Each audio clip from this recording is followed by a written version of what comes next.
नमस्कार दोस्तों, जैसा कि पहले वीडियो में आपको हम बता चुके हैं मौलिक अधिकार के 3 अंग के बारे में, और आज मौलिक अधिकार भाग 2 में 3 अधिकारों के बारे में बताने जा रहा हूं। आप इसे ध्यानपूर्वक सुनें और समझें। इस 3 मौलिक अधिकार में धार्मिक स्वतंत्रता का अधिकार, संस्कृति और शिक्षा संबंधी अधिकार, संवैधानिक उपचारों के अधिकार, ये 3 अधिकार को आज हम कवर करेंगे इसमें, और ऐसे बिंदुओं पर चर्चा करेंगे जो अक्सर परीक्षा में पूछे जाते हैं। तो चलिए स्टार्ट करते हैं। पहला है धार्मिक स्वतंत्रता का अधिकार। इसका उल्लेख अनुच्छेद 25 से 28 के बीच किया गया है। अनुच्छेद 25 अंतःकरण की धार्मिक रीति रिवाज बना मानने की और धर्म का प्रचार करने की स्वतंत्रता है। इसके अंतर्गत कोई भी व्यक्ति किसी भी धर्म को मान सकता है, छोड़ सकता है। किसी भी धर्म के रीति रिवाज को अपनाने के लिए वह स्वतंत्र है। अपने धार्मिक प्रचार प्रसार स्वतंत्रता पूर्वक कर सकता है।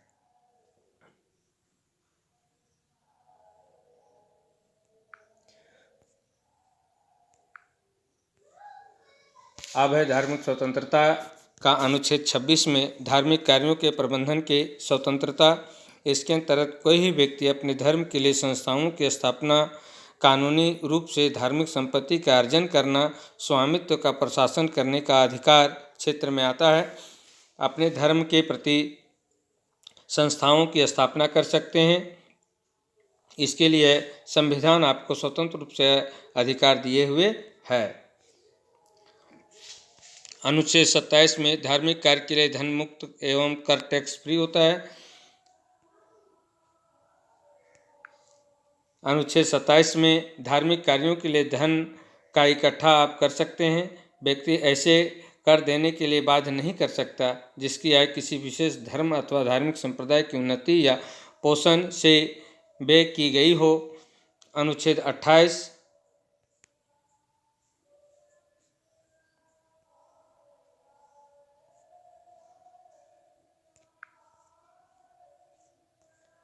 अनुच्छेद 28 में सरकारी खर्च के चलने वाले कोई भी शिक्षण संस्थान में आप किसी भी विशेष धर्म के बारे में उल्लेख नहीं कर सकते हैं। विशेष धर्म का प्रचार प्रसार या अध्ययन नहीं करवा सकते हैं। इसके अंतर्गत सरकारी खर्च से चलने वाले किसी भी शिक्षण संस्थान में कोई धार्मिक शिक्षा नहीं दी जाती। ऐसे शिक्षण संस्थान अपने विद्यार्थियों को किसी धार्मिक अनुष्ठान में भाग लेने या किसी धर्म उपदेश को जबरदस्ती सुनने हेतु बाध्य नहीं किया जा सकता। संस्कृति एवं शिक्षा संबंधी अधिकार, ये 5वां मौलिक अधिकार है। इस मौलिक अधिकार का उल्लेख अनुच्छेद 29 से लेकर 30 के बीच किया गया है। अनुच्छेद 29 में अल्पसंख्यक वर्गों के हितों की संरक्षण दी गई है। इसमें कहा गया है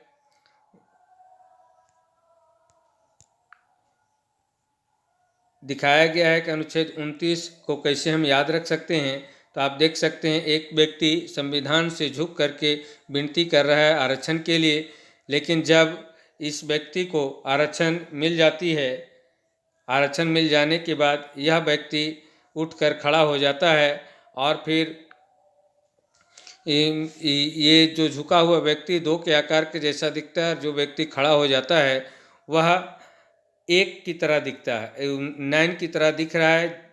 और इस तरह से अनुच्छेद 29 में अल्पसंख्यकों की संरक्षण के लिए अधिकार दिया गया है। इसके अंतर्गत कोई भी अल्पसंख्यक वर्ग किसी अपनी भाषा, लिपि, संस्कृति और सुरक्षित रख सकता है, और केवल भाषा, जाति, धर्म के आधार पर उसे किसी भी शैक्षणिक संस्थान में प्रवेश करने से नहीं रोका जा सकता। अनुच्छेद 30 में अल्पसंख्यक वर्गों को अपने शिक्षण संस्थानों की स्थापना और प्रशासन करने का अधिकार। कोई भी अल्पसंख्यक वर्ग अपनी पसंद शैक्षणिक संस्थान चला सकता है, और सरकार उसे अनुदान देने किसी भी तरह से भेदभाव नहीं करेगी। जैसे मदरसा, संस्कृत विद्यालय, ये तो अलग अलग धार्मिक संस्थान है और अलग अलग संस्थाएं चलती है, लेकिन जब सरकार अनुदान देती है तो किसी के साथ भेदभाव नहीं करती। अब है संवैधानिक उपचारों का अधिकार। संवैधानिक उपचारों का अधिकार अनुच्छेद 32 में उल्लेख किया गया है। संवैधानिक उपचारों के अधिकार को डॉक्टर भीमराव अंबेडकर ने आत्मा के रूप में इसे उल्लेख किया है। हृदय ऑफ सोल कहा गया है। Heart and soul of Indian constitution अनुच्छेद 32 में इसका विशेष उल्लेख किया गया है। इसे मूल अधिकारों का संरक्षण कहा जाता है, क्योंकि अगर आपके मौलिक अधिकारों का हनन होता है तो आप सीधे सुप्रीम कोर्ट जा सकते हैं। सुप्रीम कोर्ट हर व्यक्ति के मूल अधिकारों की रक्षा के लिए तथा उसकी सुरक्षा के लिए रीट जारी करता है। अब ये रीट जो है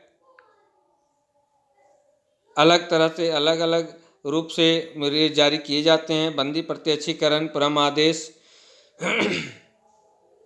बंदी प्रत्यक्षीकरण, परम आदेश, अधिकार पृच्छ, प्रतिषेध और उत्प्रेषण के रूप में उल्लेख किया जाता है। अब बंदी प्रत्यक्षीकरण। बंदी प्रत्यक्षीकरण शरीर को प्रस्तुत करना।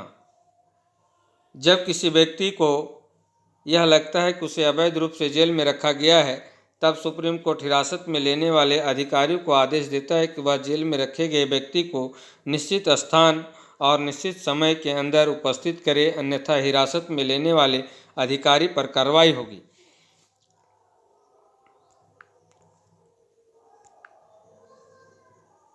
दूसरा, परम आदेश।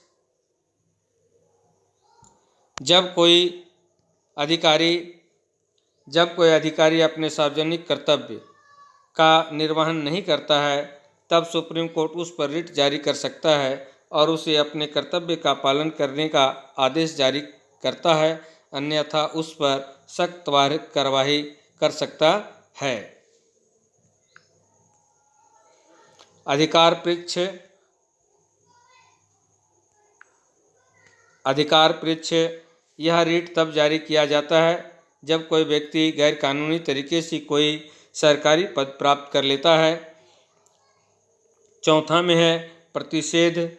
यह आदेश सर्वोच्च न्यायालय तथा उच्च न्यायालय द्वारा निम्न न्यायालय को जारी किया जाता है और आदेश दिया जाता है कि इस मामले में अपने यहाँ कार्यवाही ना करे, क्योंकि यह मामला उनके अधिकार क्षेत्र से बाहर है। अगर कोई उच्च न्यायालय में किसी प्रकार का केस चल रहा होता है तो सुप्रीम कोर्ट, सर्वोच्च न्यायालय उसे आदेश दे सकता है कि इसका निर्णय वह ना करे और उसे सर्वोच्च न्यायालय में स्थानांतरित कर दिया जाए। पांचवा में है उत्प्रेषण। इसके अंतर्गत अधीनस्थ न्यायालय जहां पर मुकदमा चल रहा है उससे वरिष्ठ न्यायालय उसे आदेश दे सकता है कि उस मुकदमे को तुरंत लंबित कर के वरिष्ठ न्यायालय के पास भेजा जाए।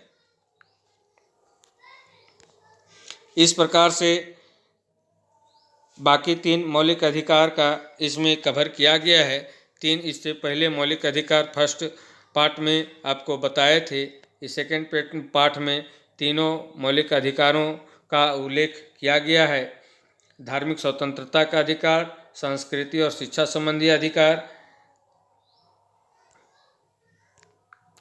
धार्मिक स्वतंत्रता का अधिकार, संस्कृति और शिक्षा संबंधी अधिकार और संवैधानिक उपचारों का अधिकार। इन तीनों मौलिक अधिकारों का कवरेज इसमें किया गया है। आप इसको ध्यानपूर्वक देखें। वीडियो ठीक लगे तो आप कमेंट जरूर करें, सब्सक्राइब जरूर करें और बेल आइकन जरूर दबाएं। वीडियो डालते ही आपको तुरंत नोटिफिकेशन मिल जाएगी। धन्यवाद।